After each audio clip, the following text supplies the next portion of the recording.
as the potentially catastrophic Hurricane Irma slams islands in the Caribbean, likely heading towards the U.S. East Coast, President Trump has sent out 2 tweets about the storm, and boy are they weird.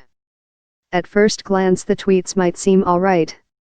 They're surprisingly tame given Trump's record, and he notes that his team is already stationed in Florida, which sounds positive. But the tweets are brief, braggy, and make absolutely no mention of all the people in the hurricane's path who are likely to be affected by the storm. Quite frankly, they sound as though they came from a cable news weather nerd rather than the leader of a country. While such a delayed and seemingly tone-deaf reaction from the President of the United States may shock some, Trump's Irma tweets aren't much different from his early tweets on Hurricane Harvey. In late August, after a state of emergency from Hurricane Harvey had been declared in and around Houston, Trump also tweeted nonchalantly about the natural disaster. After calling out the great coordination between government agencies, he simply tweeted, "Continuing rains and flash floods are being dealt with. Thousands rescued." Trump then went on to recommend a book to his followers as though the flooding and lives being lost in Texas were NBD.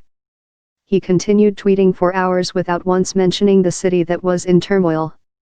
11 tweets later, Trump finally used the word Houston. With Hurricane Irma already being dubbed one of most intense storms on record in the Atlantic, you'd think the president would at least have the decency to offer a message of support to those facing Irma, or even bother to say the hurricane's name, but no.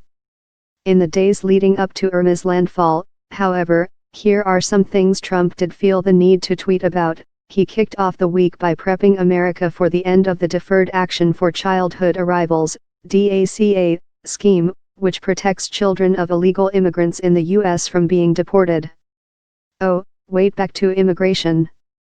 Finally, on Wednesday morning when Hurricane Irma made landfall in Barbuda, Trump announced bright and early that he's headed to North Dakota to discuss tax reforms. Could you at least try to get in touch with humanity, Trump? Just try.